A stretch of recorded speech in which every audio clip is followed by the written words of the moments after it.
This song I performed live twice, but the second time was at Islamorada. That's where Bill and his wife Pat had moved, and they were building an island, not an island, they were building their retirement home, or refurbishing a retirement home in Islamorada. And there was a band play. It was an outdoor area, and we kind of had the back of the outdoor area, but there was a band playing, and we told the band, hey, we have a song for this retirement party, and they said, oh yeah, you can have the stage. So it was myself and I think it was the Gatorettes, 3 backup singers, Deb, Carol, and Lisa. And we all wore, because Bill is a helicopter pilot, we all wore helicopter flight gear.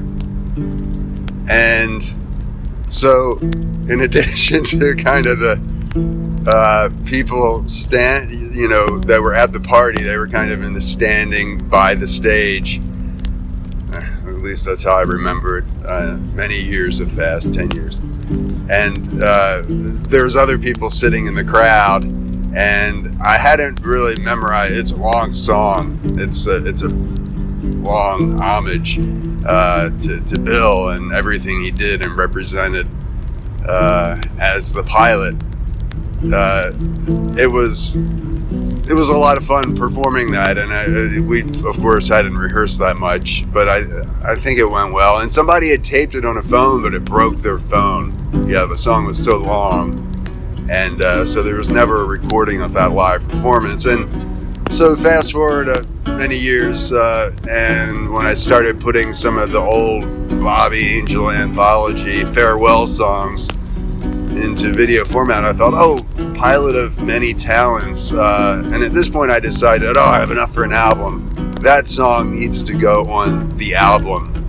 And the reason it needed to go on the album was just Bill was such a pivotal figure, I think, in the history of my career and so many others' careers.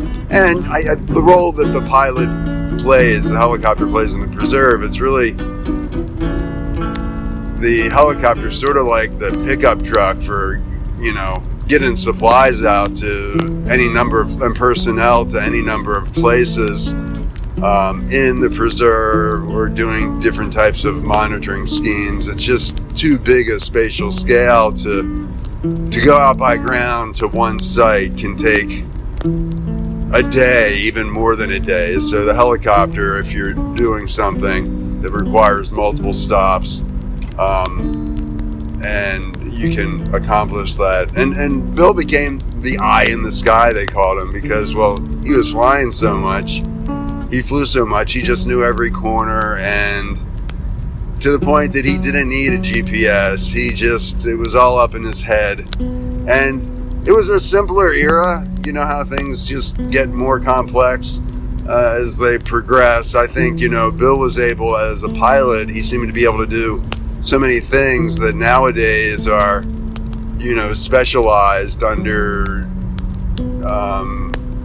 for different people to do. And in some ways things were just simpler back then, in a way that, you always think back nostalgically. And Bill coming back to the preserve, I remember it was they said, not that you're promoted to your level of incompetency, because I know he was a great manager, but sometimes when you go up to the level of a manager, which he was for a helicopter operation company on the East Coast, you kind of get away from what you love doing. You're managing people, pushing paperwork around. And Bill came back to the preserve, or took the job in the preserve, because he wanted to get back to what he loved doing, which was flying. And Bill, he was, maybe it's just pilots in general, I don't know, but I think especially Bill Evans, he had his own style.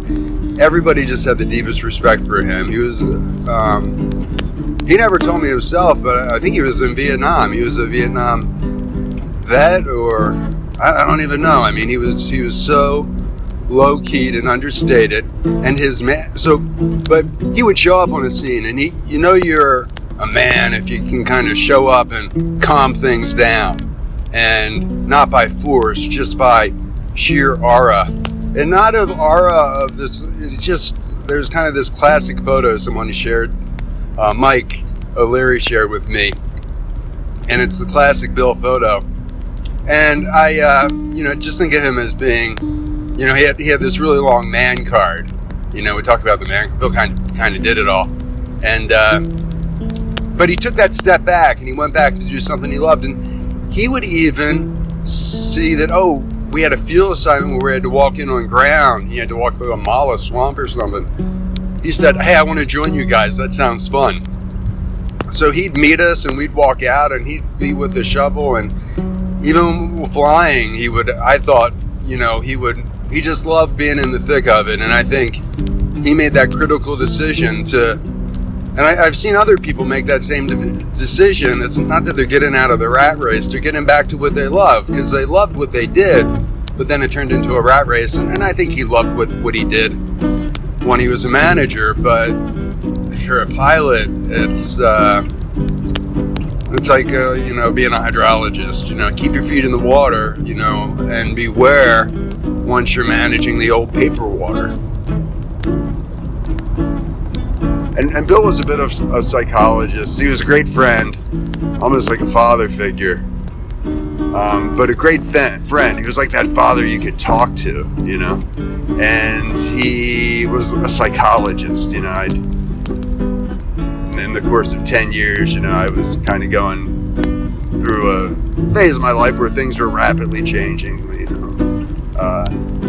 married and a family and all those issues, and he'd seen that and done that, and it was just always flying. I always had I think he liked flying with different people because everybody had different observations, and he liked integrating that. So by the time it was all said and done, he could walk and talk the different stories, and not the stories but the perspectives of whether it was, a historical bent or something to do with water or wildlife biology or botany or the adjacent areas, because, that was the other amazing thing. And I always relished this opportunity was if, you had to go, he often had to ferry the ship back and forth to Fort Lauderdale. So they went over the pond, over the Everglades. And when you fly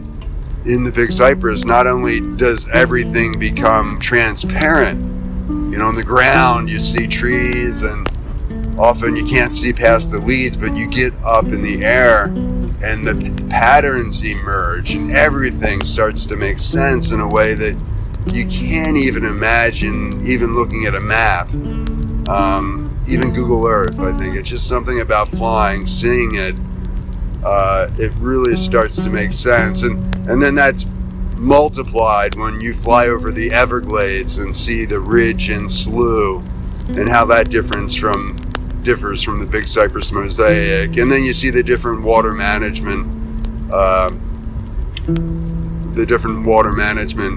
structures and infrastructure. And then if you rise a couple times, I had an opportunity to go up, a little higher instead of the traditional 500 feet, maybe 1,000 or 2 feet in there. And you can see then in the distance what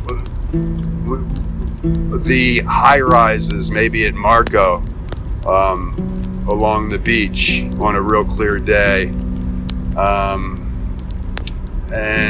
But usually you'd be flying, and it really hit home with you what a large, expansive ecosystem it is. The Big Cypress and Everglades is just, and as far as the eye can see, wilderness. And I mean that in the very general term, not in any political term. Wilderness is like every term has different meanings depending on what sector you're in. So flying with Bill, it was always a pleasure. And I remember sharing this song with him, and most of all, it was just good to talk to him, just hearing his voice. And he hadn't even seen the song when I talked to him, but then he was on his way up to Maine, he and his wife, and several days later he responded with a real thoughtful email, and he said he was so honored at the time to have gotten a Bobby Angel song, and he was saying and to get the live performance, was it 10 years later? I was like, whoa, it's been 10 years. Couldn't believe it. He was, I think, a little, not baffled by that, but, I think it pointed out that while he's probably been busy doing other things in his retired life and busier than ever, but to me, it seems like just yesterday that he was here. And I think that song kind of brings that back to life. And around the campfire, I wanted to get Bill and his song on the opening album, because when I think about the Preserve, that's one of those special relationships I had, and I think a lot did. He was just a good friend to many. And it seems like just yesterday, and I think about that, around the campfire.